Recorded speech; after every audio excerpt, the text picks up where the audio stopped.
ఢిల్లీ వెళ్లేది, ధర్నా చేసేది అన్నీ కూడా కేంద్ర పెద్దలతో మాట్లాడేందుకే అన్నది వైసీపీలో వినిపిస్తున్న మాట.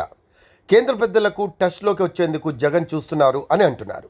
అధికారం పోయిన వేళ కూటమి ప్రభుత్వం ఏపీలో స్ట్రాంగ్గా ఉన్న వేళ తనపై పాత కేసులు, కొత్త కేసులు సైతం పెట్టి ఇబ్బందులు పెడతారు అని వైసీపీ అధినాయకత్వానికి తెలుసు అని అంటున్నారు. అందుకే ఇప్పుడు ఢిల్లీ స్థాయిలో భారీ ఆందోళన కార్యక్రమం పేరుతో అక్కడ హైలైట్ కావాలని, ఆ విధంగా కేంద్రం పెద్దలను కలిసి మాట్లాడాలని వైసీపీ భారీ స్కెచ్ని గీసింది. దీంతోనే ఢిల్లీకి పయనమవుతోంది. అసెంబ్లీ సమావేశాలను సైతం పక్కన పెట్టేసి ఢిల్లీలో ధర్నాకు తెరతీయడం వెనుక కేంద్రం పెద్దల అపాయింట్మెంట్ని కోరే వ్యూహం ఉందని అంటున్నారు. అయితే ప్రధాని నరేంద్ర మోడీ జగన్కి అపాయింట్మెంట్ ఇస్తారా అన్నదే ఇక్కడ పెద్ద ప్రశ్న. జగన్ పార్టీ ఇటీవల ఎన్నికల్లో దారుణంగా ఓడింది. ఎంతలా అంటే కనీసం ప్రతిపక్ష హోదా కూడా జగన్కి దక్కనంతగా. మరోవైపు చూస్తే బీజేపీ 8 మంది ఎమ్మెల్యేలు, 3 ఎంపీలతో ఏపీలో కొంత బలం సంపాదించుకుంది. పైగా టీడీపీ కూటమిలో ఉంది. ప్రభుత్వంలో మంత్రి పదవిని పొంది రానున్న రోజులలో ఏపీలో బలపడాలి అంటే టీడీపీతో ఉంటేనే మేలు అన్నది కూడా కేంద్రం పెద్దలకు తెలియంది కాదు అని అంటున్నారు. ఇక కేంద్రంలోని బీజేపీ ప్రభుత్వం మనుగడకు టీడీపీ ఎంపీలే కీలకమైన ఆధారం. వారి మద్దతు లేకుండా ఒక్కరోజు కూడా కేంద్ర ప్రభుత్వం కొనసాగదు.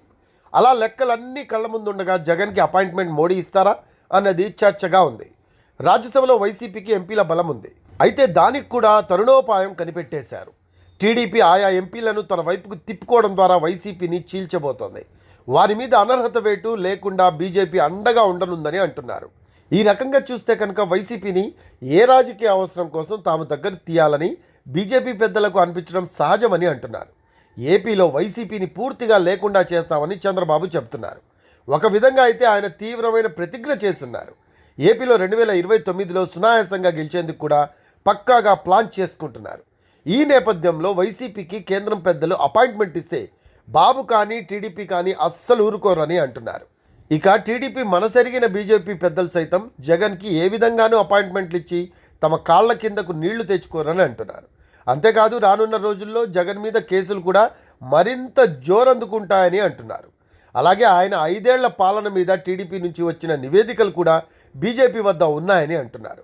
గత 5 ఏళ్లు బీజేపీ పెద్దలు అడిగినప్పుడల్లా జగన్కి అపాయింట్మెంట్లు ఇచ్చారు అంటే ఆనాడు ఆయన రాజకీయంగా బలంగా ఉన్నారు. పైగా అధికారంలో ఉన్నారు. సీఎంగా కూడా హోదాలో ఉన్నారు. దాంతో రాజ్యసభలో తన అవసరాల కోసం కూడా బీజేపీ సహకరించింది అని అంటున్నారు. ఇప్పుడు అంతా ఉల్టా అయింది. ఏ విధంగా చూసినా జగన్కు కేంద్రం బీజేపీ పెద్దల నుంచి సానుకూలత దొరకదు అని అంటున్నారు. దాంతో ధర్నా చేసి వెనక్కి వచ్చేయడమేనా, లేక ఏమైనా రాజకీయ మెరుపులు ఉంటాయా అని వెయిట్ చేసి చూడాల్సిందే.